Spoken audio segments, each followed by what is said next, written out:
오늘 장의 중심이 될 중요한 이슈앤 전략을 통해 정리해보겠습니다. LNS홀딩스 김서윤 대표, 권혁중 경제평론가, FR자산관리 길건우 대표, 헤르메스 스탁 하창한 본부장 나오셨습니다. 네 분 어서 오세요. 네, 첫 번째 소식입니다. 도널드 트럼프 미국 대통령이 캐나다와 멕시코에 25% 관세를 부과하기로 최종 결정했습니다. 우리 기업들이 생산 거점을 확대해온 국가인 만큼 관련 업계 타격이 좀 불가피한 상황인데요. 대응 방안이 필요할 것 같습니다. 김선 대표님, 어떤 대응 전략 필요할까요? 일단은 뭐 밖으로 얘기하는 거는 마약성 진통제죠. 이제 펜타닐 이슈 가지고 왜 지금까지 내가 너희들에게 요구한 걸 빨리 하지 않았느냐 이거에 대해서 얘기한 것 같은데 제가 봤을 때 그것보다는 이제 사실 중국을 겨냥한 거고요. 나머지 캐나다와 이 멕시코 같은 경우는 조금 이제 그것과 관련해서는 좀 피해를 보지 않았을까라는 그런 생각을 가지고 있습니다. 뭐 잘 아시는 대로 이제 현재 지금 필라델피아 켄스턴 지역에 사실 저도 이제 의사 온 친구가 그쪽 가서 좀 자원봉사를 하고 나서 온 친구의 얘기를 들어봤는데 정말 엉망진창이 됐고 이건 정말 불가능하다 이제 복구가 불가능할 정도로 심각한 상황이다라는 그런 얘기를 하더라고요. 근데 그것과는 반대로 그것과 비슷하게 사실 그 이유가 된 이유가 이제 중국에서 펜타닐을 만들어 가지고 그게 이제 멕시코와 아니면 캐나다를 통해 가지고 미국으로 들어왔다는 그런 내용인 것 같은데 뭐 멕시코는 잘 아시겠지만 이제 마약으로 되게 좀 뭔가 이게 좀 중요한 사람들이 되게 많은 쪽이잖아요. 그렇기 때문에 이 이슈가 멕시코 정부를 통해 가지고 단기간 내에 해결되기는 사실 거의 불가능하다라는 그런 내용이 나왔습니다. 그래서 사실 제가 봤을 때는 펜타닐보다는 오히려 이제 대중국을 향한 어떤 이제 제재가 이제 강하게 좀 이루어지고 있다고 좀 보시면 될 것 같아요. 일단 뭐 멕시코와 캐나다산 수입품의 25%, 뭐 캐나다 에너지 10% 이런 내용이 나오고 있는데 일단은 뭐 중국에는 뭐 10% 관세가 추가된다는 그런 내용까지 같이 나왔습니다. 이 행정명령이 일단 뭐 4일부터 시행될 예정이다라는 그런 내용이 나오고 있는 가운데 현재 멕시코와 캐나다의 생산 거점을 두고 있는 우리 국내 기업들의 실질적인 어떤 타격이 어느 정도 예상이 될 수 있다는 그런 내용인데요.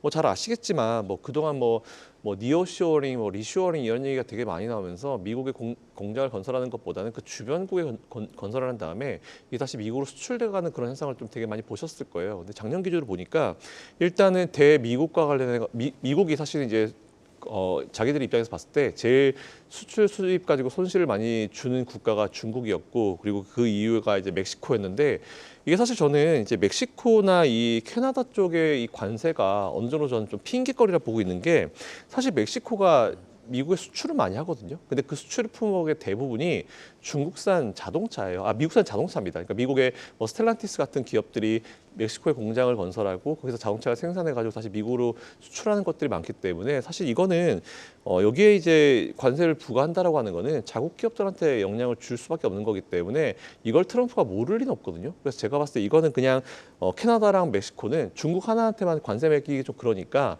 일단 다 같이 관세 한번 먹여놓고 그래도 우방 국가이기 때문에 좀 대화를 이끌어가지 않을까 생각하고 있습니다. 특히 제가 또 중요하게 생각하는 포인트는 지난 1기 때보다 좀 템포가 빨라요. 일단 지난번 같은 경우는 그래도 몇 달 정도 걸렸던 것 같은데 이번엔 거의 시작하자마자 바로 때려버리거든요. 근데 이것도 오히려 이게 왜 이럴까라고 생각해봤는데 그땐 트럼프 1기였기 때문에 아마 2기까지 연속될 거라 생각하라고 이제 천천히 좀 시도를 걸고 드라이브를 건 것 같은데 이번 잘 아시겠지만 4년이면 끝나기 때문에 좀 빨리 드라이브를 걸어가지고 시도하는 거다라 보고 있어서 오히려 제가 봤을 때는 오히려 빨리 시도한 이런 액션들이 좀 빨리 끝날 수 있지 않을까라고 생각하고 있습니다. 하지만 우리가 좀 생각해봐야 될 거는 아무래도 거기에 공장이 있는 우리나라 기업들인 것 같은데 뭐 잘 아시겠지만 이제 자동차 쪽을 보면은 사실 우리나라 기업들보다 미국 기업이 타격이 더 심합니다. 뭐 GM이나 뭐 포드 스텔란티스 같은 기업들이 오히려 멕시코나 캐나다에서 생산해가지고 미국으로 들어간 수출 물량이 우리나라보다 훨씬 더 많기 때문에 제가 봤을 때는 미국 기업들이 영향을 받는 걸 그렇게 트럼프가 원하지 않을 거예요. 그래서 이건 제가 봤을 때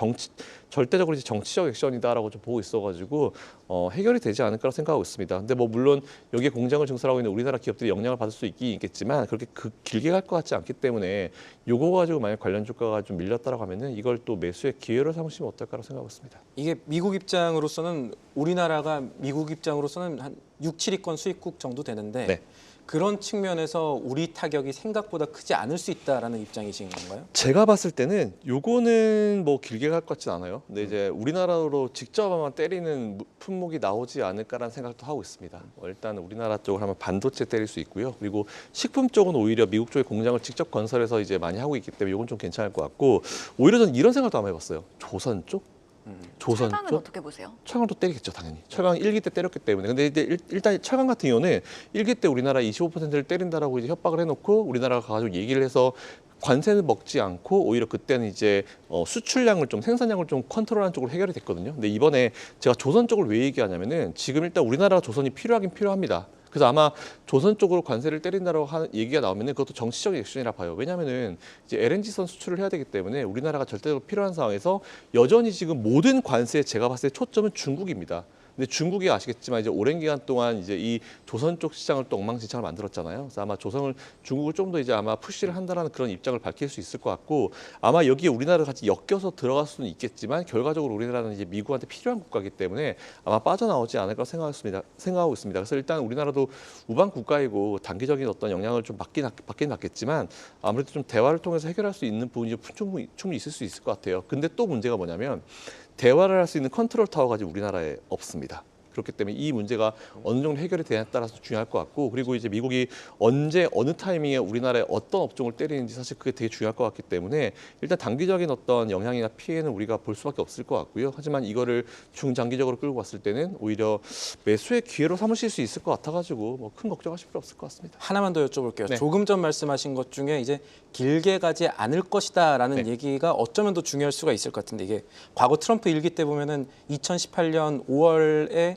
멕시코에 대해서 보복 관세 이게 있었다가 3개월 만에 이게 3개월 종료가 맞아요. 됐습니다. 그때는 미국과 멕시코가 이제 나프타 협정하면서 이게 마무리가 된 건데 그리고 또 지금 당장 미국 내에서는 관세 전쟁 여론이 그렇게 좋지는 않은 상황이에요.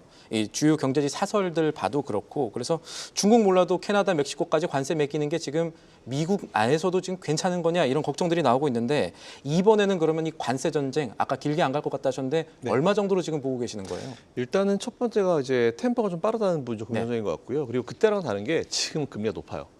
네, 그렇죠. 높은 상황이기 때문에 트럼프도 알 거예요. 사실 이제 그분도 부동산 사업을 하시는 분이기 때문에 금리에 대한 이해도는 제가 봤을 때는 미국의 금융당국에 있는 그 어떤 부분보다 높을 겁니다. 근데 뭐 인플레이션에 대한 부담감 분명히 본인도 있을 거다라고 알고 있기 때문에 일단 그래서 좀 더 템포를 빨리 해서 시작이 됐고 제가 봤을 때는 지난번 3개월 이번에는 뭐 적어도 1, 2개월 내에는 해결되지 않을까. 뭐 당장 사실 이게 너무 정치적인 이슈로 보이기 때문에 빠르면 사실 2월 달 내도 끝날 수 있을 거라고 보고 있습니다.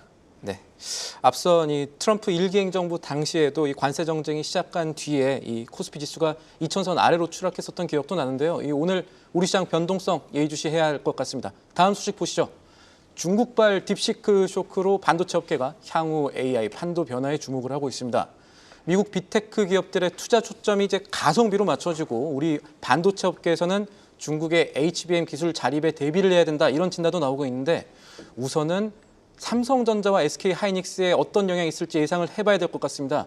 권혁중 평론가님은 어떻게 보십니까? 일단은 그 딥시크 R1이 이제는 사실 개발이 됐었는데 근데 이거는 사실 주장일 뿐입니다. 이거는 지금 시장에서 검증을 지금 하고 있는 상태예요. 그래서 이거는 검증이 나와봐야 확실히 알 수 있는 내용이고 일단은 딥시크의 주장대로 간다 그러면 네. 이 시장에 엄청난 센세이션을 일으켰던 것이 개발 비용이 20분의 1, 챗 GPT에 그러니까 5.6% 정도 써서 만들었다는 것. 그 다음에 H800이라는 저사양 AI 반도체를 써서 만들었다는 거죠. 성능도 오히려 더 예. 좋았고. 예. 그러니까 이제 성능도 거의 비슷하고 오히려 좋았던 부분도 있고 네. 그러다 보니 당연히 시장에서는 놀랄 수밖에 없다라고 보시면 되겠고 이게 시장의 변화를 이제 주도했다는 거죠. 그러니까 고사양 AI 반도체를 사용하지 않아도 사실상 이런 아키텍처라든지 소프트웨어를 가지고도 충분히 AI를 개발할 수 있다는 것을 보여줬다라는 것이 이제 아마 시장에 좀 영향을 줬다라고 생각을 해봅니다.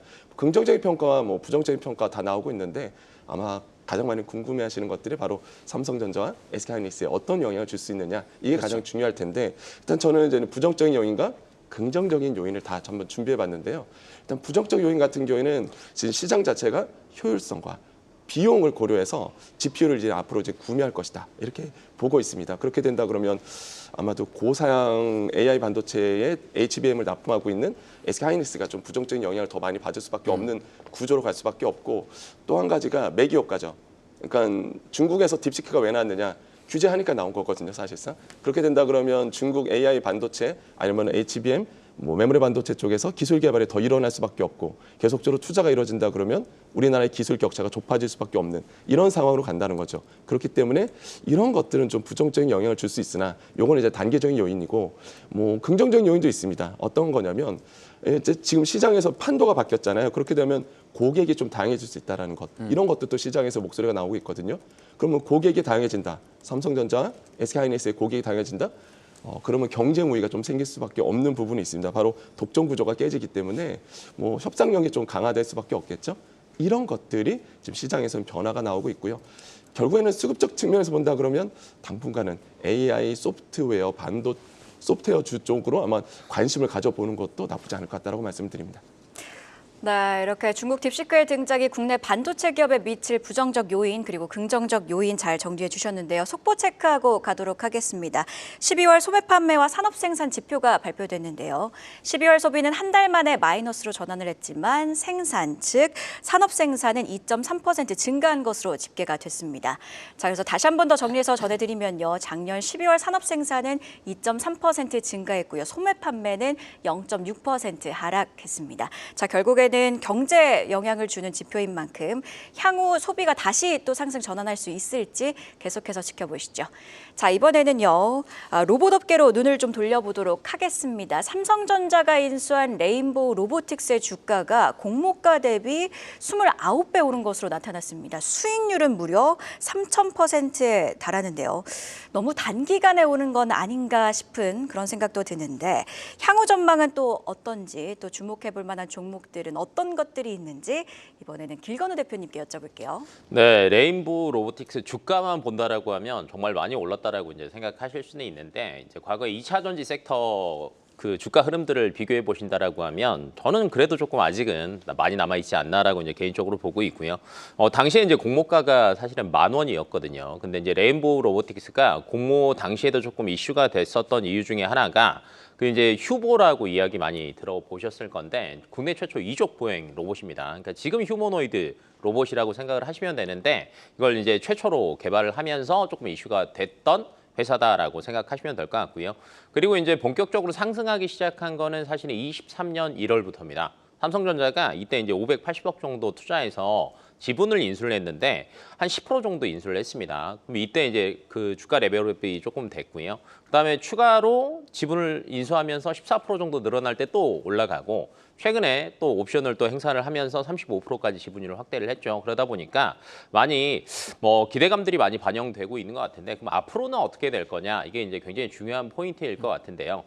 삼성전자에서 사실은 미래 로봇 추진단을 또 신설을 했습니다. 그러니까 그만큼 로봇에 진심을 조금 다하겠다라는 게 그 그룹 내에서도 조금 보여지고 있다는 걸 보시면 될 것 같고 삼성전자 입장에서는 진심을 다 안 할 수가 없는 게 글로벌 많은 기업들이 휴머노이드 로봇에 정말 진심을 다하고 있습니다. 대표적으로 이제 뭐 BMW, 테슬라 많이 들어보셨을 텐데 이미 공장에 투입해서 다 뭐 일을 시키고 있고요. 현대차도 마찬가지고요. 중국 기업들 중에서도 BYD나 니오 같은 경우에도 지금 현장에 다 투입을 하고 있거든요. 근데 이제 삼성전자 같은 경우에는 이제 국내 대표적인 뭐 제조업을 하고 있는 기업이라고 생각하시면 될 것 같은데 아직 현장에 투입한 로봇이 없습니다. 그러다 보니까 조금 이제 발빠르게 가려고 하고 있다라고 생각하시면 될 것 같고 로봇 같은 경우에는 크게 보면은 AI에 대한 것들이 얼마나 빠르게 발전을 하면서 휴머노이드가 잘 굴러갈 거냐라는 거랑 비용적인 걸 구분을 해보셔야 될 것 같은데 비용적인 것도 최근 들어서 정말 많이 떨어졌습니다. 최근에는 뭐 로봇 한 대 휴머노이드 사면은 2년 쓰면 본전을 뽑는다라는 얘기가 나오고도 있고요. 그다음에 앞에서 저희가 딥시크 이야기했었는데 지금 로봇 쪽에서도 비용이 많이 떨어지고 있습니다. 특히 최근에 중국 스타트업 기업 중에 한 군데가 휴머노이드 로봇을 앞으로 보여줬는데 대당 2,300만 원입니다.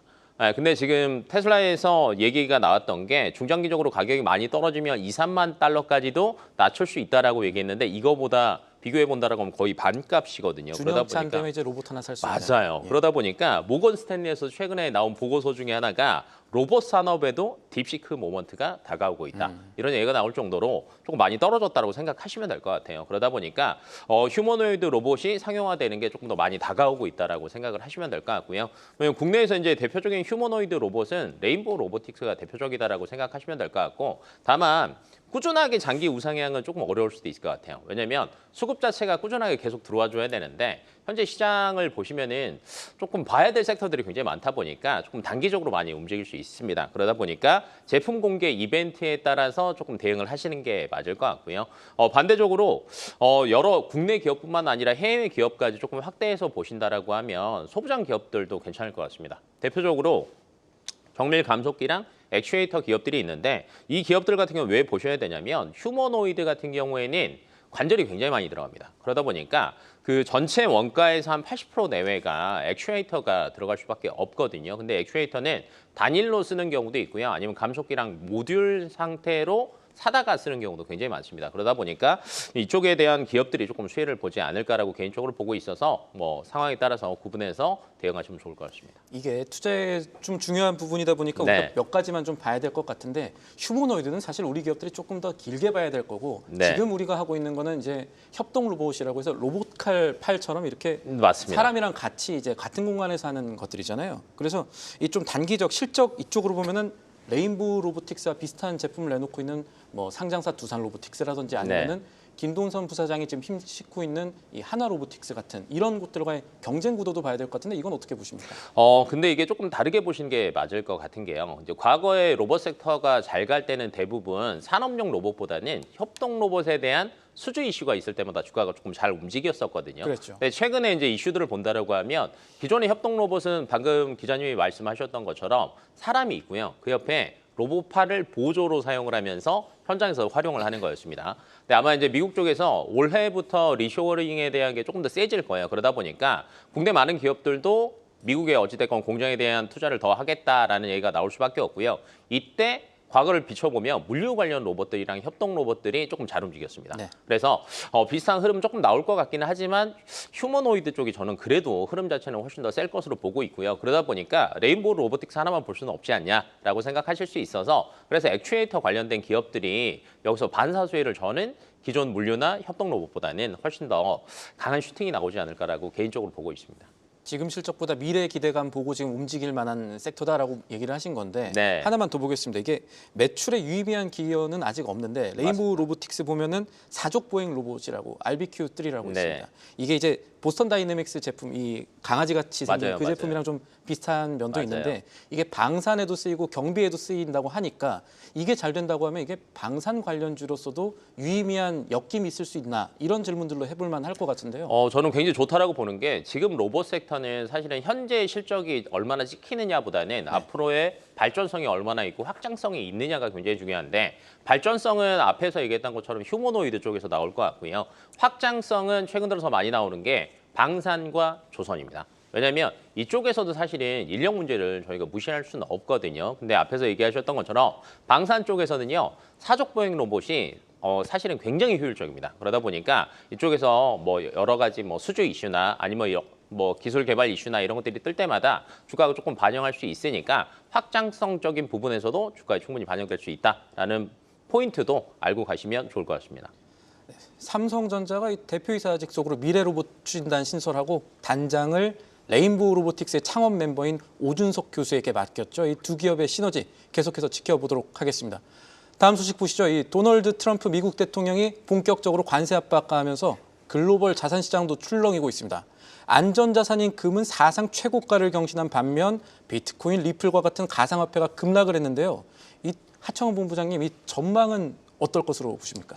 일단 뭐 코인 같은 경우는 저는 뭐 중장기적으로 본다라고 한다면 결국 상승하지 않을까라고 보고 있는데 단기적으로는 좀 변동성이 강화가 될 것이기 때문에 그 안에서의 좀 의사결정을 잘 하셔야 되지 않을까라고 생각을 합니다. 근데 저는 일단 다음 반감기 때는 뭐 이번 이제 금보다 더 희소해지기 때문에 뭐 좀 장기적인 관점으로 보면은 좀 기회 날 때마다 모아놓는 거는 나쁘지 않은 방법이다라고 생각을 합니다. 그리고 이게 관세에서 좀 많이 엮이는 이유가 이제 비트코인이 이 기술주들과 같이 좀 엮여서 상승할 때가 꽤 많은 편인데 지금 이제 금리 인하 가능성이 상당히 많이 줄어들고 있고 인플레이션에 대한 우려가 확대가 되고 있습니다. 이거는 최근에 발표됐었던 뭐 12 소비자 신뢰 지수부터 다양한 매크로 지표를 보시면 인플레이션에 대한 우려가 상당히 강하다라는 외신의 이런 전문들을 다 확인을 하실 수가 있는데요. 그러다 보니까 거기에 따른 이제 좀 투심이 약화가 되고 있는 부분들도 일부 있고요. 뭐 디지털 금이라고는 불리고 있지만 요번에 있었던 뭐 계엄이라든지 다양한 이슈를 봤을 때 코인 비트코인의 가격 변동성은 사실 금과는 정말 비교할 수 없을 정도로 많은 변동성이 있었거든요. 그래서 그런 부분에서 일부 변동성이 있었고요.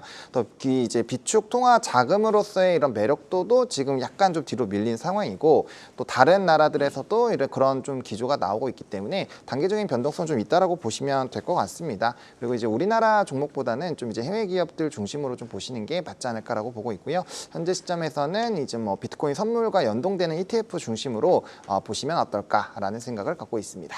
네, 단기적으로는 가상화폐 가격 변동성을 볼 수 있다는 의견 주셨습니다. 이어서 오늘 아침에 나온 가장 빠른 리포트 확인해보고 오시죠. 박정훈 캐스터가 준비했습니다. 네, 오늘 아침에 나온 리포트 확인해보는 가장 빠른 리포트앤 공시 시간입니다. 딥시크 여진 속의 관세 전쟁이 본격적인 개막을 앞두고 있습니다. 국내 증시 변동성 확대 전망되고 있는데요. 이 가운데 증권가가 주목한 리포트들 확인해보면서 투자 전략 함께 세워보시죠. 오늘 상향 리포트가 비교적 많이 발간이 됐습니다. 대신증권은 HM에 대해서 업황 불확실성에도 불구하고 주주 환원을 감안하면 사볼 만한 시점이라고 분석을 했고요. SK스퀘어 역시 올해도 주주 환원이 기대된다며 일주일 만에 또 상향 의견이 나왔습니다. 하나투자증권은 투자 포인트 11가지를 짚어내면서 현대건설의 목표가 5만 원으로 올려잡기도 했고요. 삼성전자는 또 하향 리포트입니다. 주주분들 답답하실 것 같은데 실적 바닥을 지나고 있다는 진단 속에서 목표가 7만 1,000원 제시가 됐습니다. 빠른 기술 경쟁력 회복을 응원해 보겠습니다. 먼저 두산 리포트부터 체크해 볼까요? 전일장 두산의 주가가 14.6% 큰 폭으로 하락을 하면서 주가에 먹구름이 드리웠었죠. 오늘 DS투자증권은 두산에 대해 4분기 별도 실적이 역대 최대를 기록하면서 큰 폭의 어닝 서프라이즈가 기대된다고 전망을 했습니다. 목표 주가 기존 35만 원에서 40만 원으로 상향 조정을 했는데요. 중국발 딥시크 노이즈 또 투자 경고로 인해서 주가 변동성은 높아졌지만 여전히 미국의 수요가 탄탄하기 때문에 주가 조정은 매수 기회로 삼아야 한다고 분석을 했습니다. 지난 4분기 매출이 5조 2천억 원 가까이, 영업이익은 2,080억 원을 기록할 전망인 가운데 MSCI 편입 가능성을 주목해봐야 한다고 주목한 점도 투자에 진단해 보시죠. 이어서 삼성화재 보고서입니다.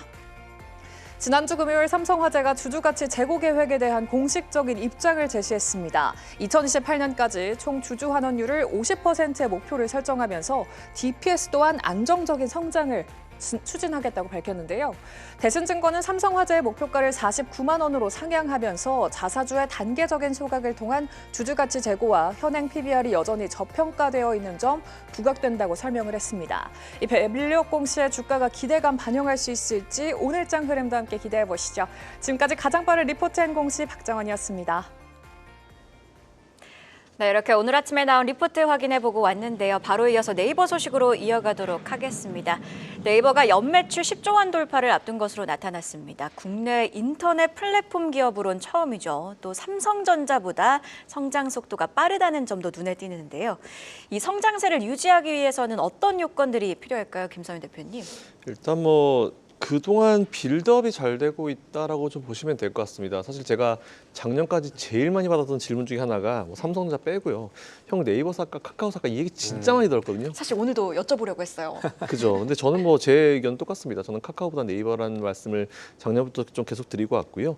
일단은 기사 헤드라인은 삼성전자가 25년 걸렸는데라는 내용이 나왔는데 25년 전이랑 지금의 화폐 가치가 많이 다르기 때문에 이걸 똑같이 업종이 달라가지고 단순 비교하면 좀 어렵긴 합니다. 그렇다 하더라도 매출 10조 원의 기업이 드디어 나왔다고 하는 거 우리나라 전반적인 어떤 산업에 되게 좋은 소식이라 보시면 될 것 같고요. 제가 사실 제일 좋게 생각하고 있는 거는 일단 회사 사실 어떤 회사든지 간에 어려운 상황 다 옵니다. 근데 그 어려운 상황을 과연 어떻게 이겨내는지가 되게 중요한데 네이버 같은 경우는 이번에 이제 제일 좀 제가 좋게 보고 있는 거는 2020년부터 이제 사업 부분을 좀 리프레시를 시켰어요. 총 5개 부분으로 서치 플랫폼, 커머스, 핀테크, 컨텐츠 클라우드 이렇게 나누면서 회사 전반적으로 좀 다시 한번 가다듬어 보자라는 그런 느낌으로 좀 빌드업을 해왔고, 이게 지금 최근에 조금 이제 고른 성장으로 답을 좀 주고 있는 것 같습니다. 그래서 이게 좀 제일 큰 영향을 좀 주고 있는 것 같고, 이게 또 좋은 게 뭐냐면은 신사업이 차지하는 매출 비중이 전체 60%예요. 이거 되게 좋은 거거든요. 그러니까 제가 항상 말씀드리지만 예전 것도 되게 중요해요. 레거시도 되게 중요한데 최근에 진행되고 있는 이런 사업군들이 과연 이제 실제로 먹히고 있는지가 중요한데 네이버 같은 경우는 전체 매출에서 신사업이 차지한 비중이 60%가 되고 있다. 그러니까 10조 중에 한 6조는 넘어섰다는 그런 의미로 좀 해석하시면 될 것 같습니다. 성공적으로 변하고 있다는 말씀이신 맞죠. 거죠. 네, 그래서 이제 이 컬러를 변화시키는 게 진짜 정말 중요한데 사실 이게 지금 제일 필요한 게 삼성인데, 네, 그건 좀 아쉬운 부분이요. 잠시 말씀드렸고요. 어쨌든 일단 5개 분야의 어떤 매출 밸런스가 굉장히 좋다는 부분이 앞으로 좀 기대를 해보실 수가 있을 것 같습니다. 이 밸런스를 유지를 잘하면서 이제 매출 10조 원을 달성을 하게 되면은 이제 앵커님 말씀하신 대로 창업 25년 만에 10조 원을 넘어선 8번째 기업으로 이제 기록될 예정인데 사실 뭐 큰 의미는 없긴 하지만 그렇다 하더라도 이제 국내를 대표하는 플랫폼 기업으로서 이제 참 어려운 주가 상황이 좀 이어지고 있죠. 물론 작년 8월 때부터 주가가 한 50% 반등하고 있긴 하지만 뭐 최근에 AI 붐이 나오고 뭐 딥시크 얘기가 나오면서 같이 좀 올라가는 느낌이 좀 있긴 있지만 사실은 네이버는 작년 8월 때부터 이미 반등을 이어오고 있는 추세이기 때문에 딥시크랑 크게 상관이 없습니다. 아무튼 이 추세는 당분간 이어질 수 있을 것 같으니까 네이버에 대한 투자는 이어가시면 좋을 것 같다는 말씀드리겠습니다. 네이버와 카카오가 이제 주가가 추세적 상승을 이어질 수 있을지 이걸 좀 지켜봐야 될 것 같습니다. 이번에는 고려아연과 영풍그룹 간의 이 경영권 분쟁 소식 한번 초점 맞춰보겠습니다. MBK 파트너스 이게 영풍 측이 같은 편이고요. 고려아연이 다른 편인데 이 고려아연의 해외 자회사인 썬메탈 코퍼레이션 SMC라고 합니다. 영풍 주식 매입 놓고 충돌하고 있습니다. 이게 어떤 의미인지 그리고 어떤 포인트에 주목을 해야 되는지 권혁중 평론가께서 정리를 좀 해주시면 좋겠는데요. 네. 최근까지 이야기를 좀 말씀드리면 사실상 MBK 파트너스의 이제 승리로 끝나나 네. 이런 생각이었습니다. 왜냐하면 지분 40% 이상 갖고 오면서 야 이거 영풍과 MBK 파트너스의 승리로 끝나나 보다 했는데 갑자기 그러다가 반전이 확 일어나죠. 예, 고려아연의 주주총회 임시 주주총회 앞두고 그 전날 금방 말씀했다시피 SMC라고 해갖고 사실상 그 썬메탈 코퍼레이션 호주에 있는 손자 회사입니다. 여기가 갑자기 영풍 지분 10%를 이제 인수를 하게 됩니다. 그러면서 뭐가 문제가 생겼냐면 그러면 순환 출자 구조가 만들어진 거죠. 고려아연이 이때 SMH라는 이제 홀딩스라는 걸 가지고 있고 이게 SMC를 가지고 있고 SMC가 영풍을 가지고 이게 순환 출자가 되고 그 다음에 이제 영풍이 고려아연의 순환 출자가 되는 그래서 서로들 이렇게 맞물리는 순환 출자 구조가 만들어졌는데 근데 이게 왜 문제가 되느냐라고 본다 그러면 상법 369조 2항과 3항에 보면은 서로 지분 10% 이상 가지고 있다 그렇게 된다 그러면 사실상 의견권을 사용하지 못하게 되는 상호주 제한 조항에 맞습니다. 걸린 거죠. 예. 이게 딱 걸리는 거예요. 그러니까 사실상 제가 봤을 때는 고려아연 쪽에서 머리를 정말 잘 썼다라고 좀 볼 수밖에 없는데 그러다 보니까 영풍이 의결권 행사를 못합니다. 그러니까 난리가 난 거죠. 그래서 MBK 입장, 영풍 입장에서는 그래서 이제 완전히 지금 역전이 됐던 분위기, 그래서 완전히 뒤집어졌고 도둑 맞았다 이런 표현을 쓸 정도로 난리가 난 상태인데 그래서 지금의 이제 이슈는 뭐냐 그러면 그래서 이제는 MBK 파트너스 입장에서 이런 얘기를 합니다. 그러면은 SMC가 어떤 돈을 가지고 이 영풍의 10% 지분을 인수했느냐라고 본다 그러면 결국에는 고려아연이 지분의 보증을 썼다라는 거죠. 결국에는 지분 보증 섰기 때문에 은행에서 돈을 빌릴 수 있었고 그 자금으로 사실상 움직였다라고 보기 있기 때문에 그래서 지금 이제는 이거에 대해서 공정거래위원회에서 상호 출자에 대한 부분을 이제는 고소한 상태입니다. 이게 이제 어떻게 나오냐에 따라서 완전히 달라지는 거죠. 결론적으로 본다 그러면 결국 피해를 받는 거는 고려아연 입장이라 보시면 되겠고 왜냐하면 대부분이 다 차입금이거든요 사실. 그러다 보니까 1조 원이 넘는 돈을 차입금을 써서 자기 지분 인수하고 돈을 썼는데 결국에는 주주들이 피해를 받을 수밖에 없고 변동성 보시면 아시잖아요. 뭐 250만 원 갔던 것이 지금 아시겠지만은 굉장히 고꾸라졌는데 이런 점을 봤을 때는 좀 주의가 굉장히 필요하다라고 말씀을 드립니다. 네, 이렇게 고려아연과 영풍그룹 간의 경영권 분쟁에 관한 현황 그리고 의미 또 결론까지 좀 정리를 해봤습니다. 자, 오늘장 섹터 전략 이어가도록 하겠습니다. 길건우 대표님께서 음식료 섹터 가지고 오셨는데요. K푸드 여전히 우상향이다 이렇게 의견을 주셨습니다. 어떤 투자 포인트들 주목해봐야 될까요? 작년에 사실은 음식료 업종들이 굉장히 잘 갔습니다. 잘 간 대표적인 이유 중에 하나가 해외에서 이제 조금 인기가 많아지다 보니까 수출이 굉장히 잘 됐거든요. 그러다 보니 뭐 주가도 잘 갔다라고 생각하시면 될 것 같은데 올해도 음식료 쪽은 내수보다는 해외 매출 비중이 큰 기업들이 잘 갈 수밖에 없다라고 생각을 하시면 될 것 같고요. 내수는 사실은 뭐 살아날 기미가 사실은 조금 오래 걸릴 것 같습니다. 그러다 보니까 해외에 조금 집중을 하셔야 될 것 같고 그러다 보니까 이제 대형 음식료 기업들이 지금 해외 쪽에 대한 시설을 굉장히 많이 하고 있습니다. 이거는 뭐냐면 뭐 올해뿐만 아니라 앞으로도 해외 쪽에 대한 매출 비중이 늘어날 수 있다라는 조금 확신이 있다라고 생각하시면 될 것 같고 지금 그래프 보시면 아시겠지만 삼양식품 같은 경우에는 23년 대비해서 올해 해외 매출 비중이 굉장히 많이 늘었습니다. 거의 한 15% 정도 늘었고요. 농심 같은 경우에도 거의 한 6%, 그다음에 CJ제일제당 같은 경우에도 4% 가까이 꾸준하게 늘고 있는데 이게 당분간은 뭐 유지되지 않을까라고 예상이 되고 있고요. 추가적으로 이제 롯데웰프르 같은 경우에는 지금 최근에 인도 시장에서 굉장히 많이 앞서 나가기도 있고 캐파도 이쪽에서 조금 더 늘리려고 하고 있다 보니까 이쪽을 조금 한번 보시면 좋을 것 같고요. 그다음에 이제 음식료 입장에서는 사실은 저희가 잘 팔리는 것도 중요하지만 원가도 굉장히 중요합니다. 원가에서 이제 크게 차지하는 게 곡물이랑 환율이라고 생각하시면 되는데 곡물 같은 경우에는 크게 보면은 많이 안 움직일 것 같기는 합니다. 미국 쪽에서 뭐 정확한 거는 봐야 되긴 하겠지만 작황 자체가 그래도 나쁘지는 않거든요. 그래서 뭐 호조로 간다라고 하면 나쁘지 않을 것 같고요. 그다음에 중국 쪽 경기가 의외로 살아나는 게 조금 느리다 보니까 소비하는 것들도 중국 쪽이 조금 낮춰진다라고 하면 사실은 이제 곡물가가 추세적으로 상승하는 거는 조금 제한적일 수도 있다라는 관점으로 본다라고 하면 음식료 기업들은 괜찮을 것 같고요. 다만 환율 쪽은 최근 들어서 이제 관세 관련해서 조금 빠른 스텝들이 나오다 보니까 환율 변동성은 굉장히 심할 것 같습니다. 그래서 1분기 실적은 어떻게 될지는 모르겠으나 여전히 고환율은 이어질 것으로 보여지고 있어요. 하지만 K푸드 자체가 인기가 있으면서 수출에는 그닥 영향을 안 받을 걸로 보여지고 있고요.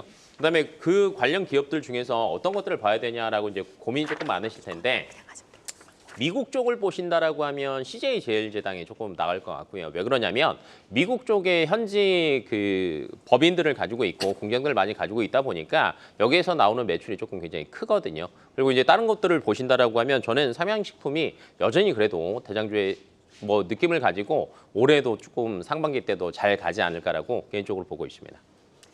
네, 지금 속보 하나 확인해보고 가도록 하겠습니다. 트럼프발 관세 전쟁 우려에 미국 증시 선물이 시간의 거래에서 하락을 하고 있습니다. 나스닥이 2% 넘게 밀리고 있고요. S&P 500 다우지수도 하락을 하고 있는데요. 오늘 개장 체크 포인트 지켜봐야겠네요.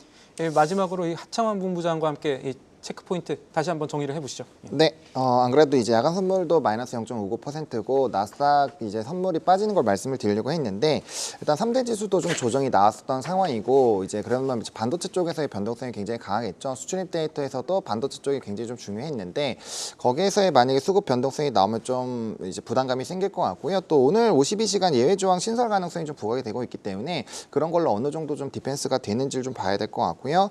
HS 코드 기반으로 해서 수출입 데이터 쫙 주말 사이에 나왔기 때문에 거기에 따른 반응들이 있을 거고 오늘 EU와 나토, 영국에서 유럽 방위에 대한 얘기를 합니다. 뭐 최근에 또 방산 관련된 부분에서의 이벤트가 또 있기 때문에 여기에서 또 모멘텀이 부각되는지 여부도 체크를 해보시면 좋을 것 같습니다.